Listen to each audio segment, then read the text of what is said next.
Hello and welcome to Absolute Trust Talk. This is our video podcast at Absolute Trust Council. I'm Kirsten Howe, and this today is our third episode on insurance with the same guest, Dean Myers, the owner of Core Insurance Agency.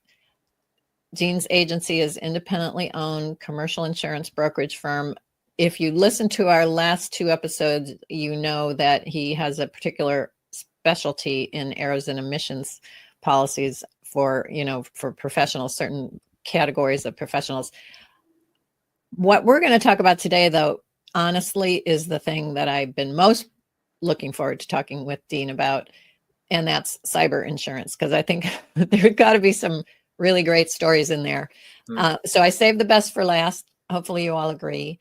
Dean, welcome back. Thank you so much for being here again. Absolutely. It's my pleasure. Thanks so much for having me, Kirsten. It's my pleasure, actually. I've learned so much along the way. So this is our third episode. We're going to talk about cyber insurance. Let's just start with the basics. What is cyber insurance? Well, that's cyber insurance is, of all the coverages, I think cyber insurance is the broadest. For such esoteric coverage, it covers system failure, it covers ransomware, it covers what we call business email compromise, it covers business interruption, it covers contingent business interruption, it covers forensics, we hire breach coaches. It's when we get a claim, like workers' comp claims, you get it to the carrier and then they assign an adjuster and the whole thing. When it's cyber, well, they got to hire an attorney, they got to hire a CPA forensics, they got to hire a claims adjuster, they got to hire legal counsel, it's very broad, but really for two reasons. One is the carriers want to protect and restore your system, your computer system, as quickly as possible at the lowest cost possible. Secondly, more and more of these carriers are reporting these claims. I think there might be an industry or a legal reason they need to report these to a database. So unlike general liability, for example, they don't report these claims other than to an industry database. But a cyber claim that hits you affects everybody. And we need to be aware of these things. And I have so many stories. There's no way. I mean, we'd have to do multiple podcasts. And some of these claims are crazy. And most of them, I think, to a large extent, are preventable, unlike many other claims where it's just happenstance. An injured worker trips and falls, or gets hit over the head by a falling beam if they're a contract. Cyber claims come out of the blue, and they send off shockwaves because it affects the entire business and then potentially beyond. Okay, so that is very interesting. I mean, I guess it covers just such a vast, it provides a very broad set of remedies or fixes, just because the one thing that happened had to do with a breach of some sort of your network, your internet connection. It's anybody who's using the internet. Exactly. And so some coverages are first party, as we mentioned in previous podcasts. Some are third party, general liability. This is both first and third party. Okay, right. So you could be sued because you sent an email to one of your clients and that email contained a virus or an attachment or a link. We're seeing more and more of that. And your client clicked on that link and boom, and it did damage to them. Yeah. Or sometimes your email got compromised, but you didn't know it. And somebody who hacked into your system sends an email to one of your clients saying, listen, here's the latest invoice. This one we forgot about. So-and-so in my office just was on vacation and just pay this invoice. And my client pays the invoice to some guy in Russia. Yeah, exactly. And it's almost always overseas because most countries don't have the same level of security and accountability, particularly in Russia, that we do in the United States. If you get nailed in the United States for cyber warfare, cyber attacks, you're going to jail for a long time. In Russia, Not they so may in other. they may reward you for it. Right. Hey, good for you. Share those techniques with us.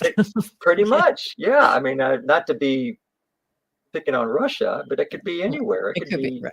Yeah. Yeah. So any one of a number of countries that. Well, wherever the countries have lax cybersecurity laws. Yeah. Okay. So you mentioned ransom. Would cyber insurance pay a ransom? They would pay a ransom.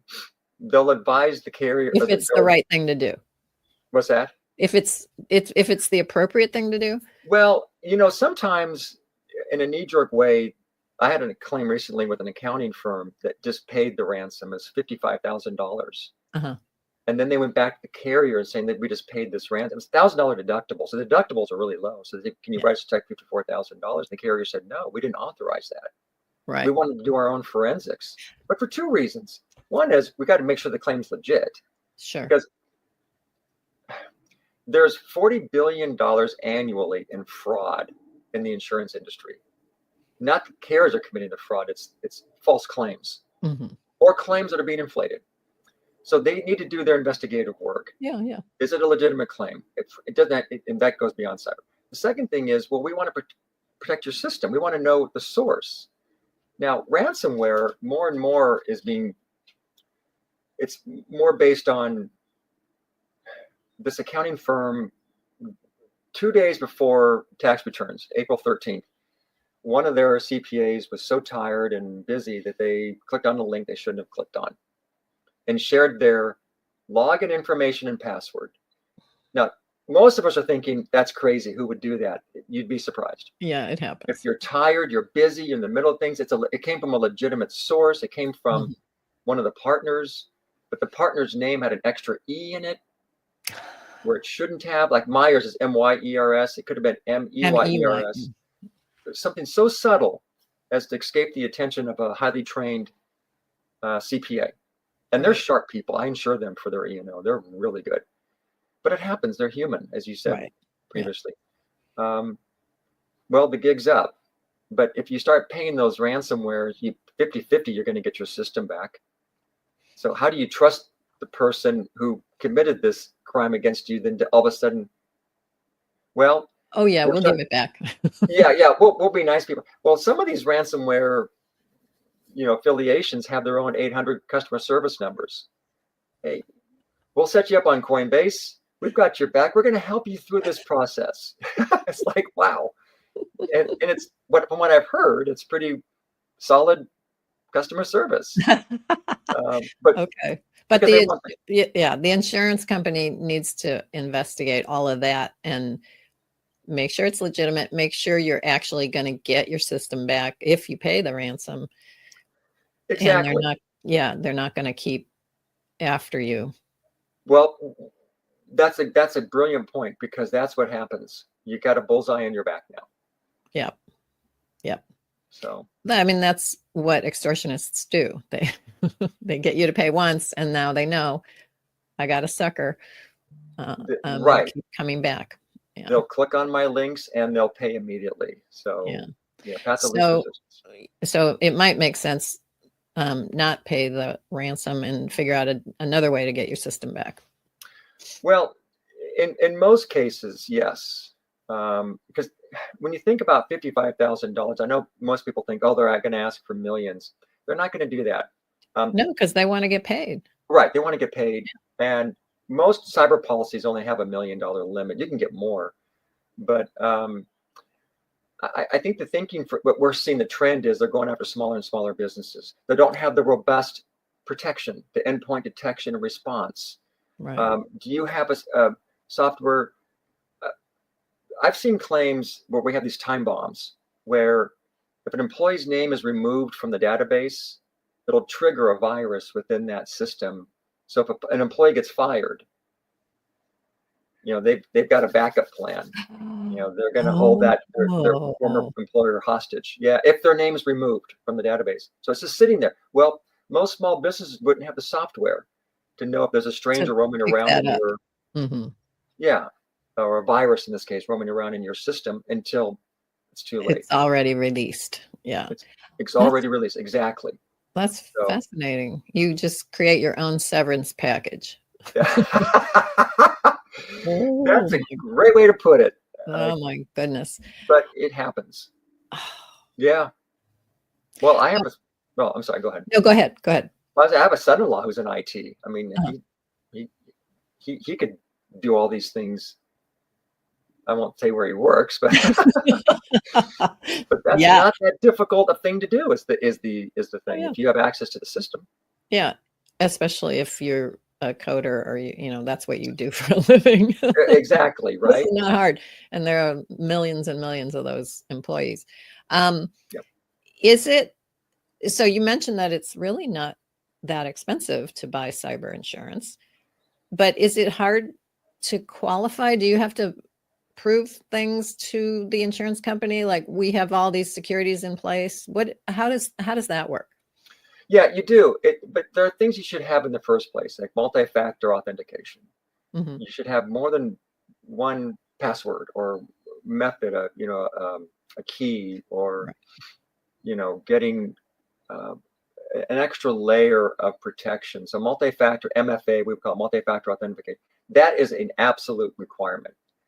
There's probably at this point no carrier that would insure any business that didn't have that. Got it. And then from there, you're going to need the appropriate firewalls. You're going to need antivirus protection. What most of these carriers would do, and incidentally, most carriers writing cyber are not your traditional AIGs and Chubbs. These are startup insurtech companies out of Silicon Valley with names like Cowbell and Coalition and Corvus, and they all start with C for whatever reason. Fanciful. I don't know, AtBay. I mean, these techie type names, but they're very good at what they do. When you apply for insurance, they may put on their what's called a white hat. Some of your viewers will probably know what this is. And they'll do a very simple, non-intrusive, but mock attack on your system, just to see if there are any open ports or any ways of entry into your system. It's kind of like having an open parking spot in your building's garage.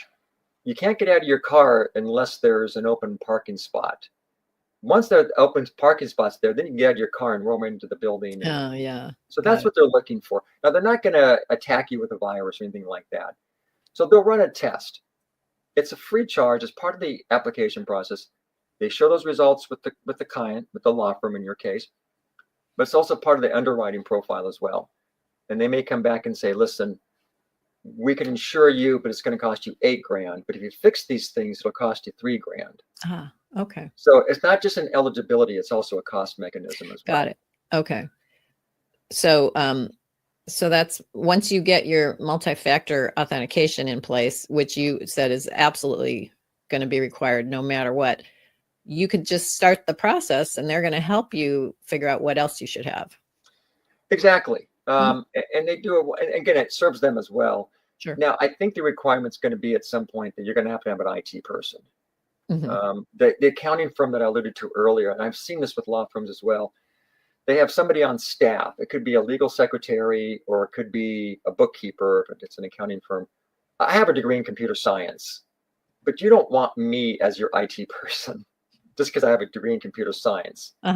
So we're trying to get industries that are vulnerable to cyber attacks away from trying to split hairs, so to speak, and hire either in-house IT or have somebody, a vendor specific to that type of industry IT, because now the application, there's going to be a section in the application that the IT person has to complete. It's only 4 or 5 questions, but that's going to be another requirement if it isn't already. Okay, got it. So rather than saying, okay, this paralegal is also our IT person. No, don't do that. Don't do Get that. an actual IT person. Well, yeah, because the IT person is going to be current. Right.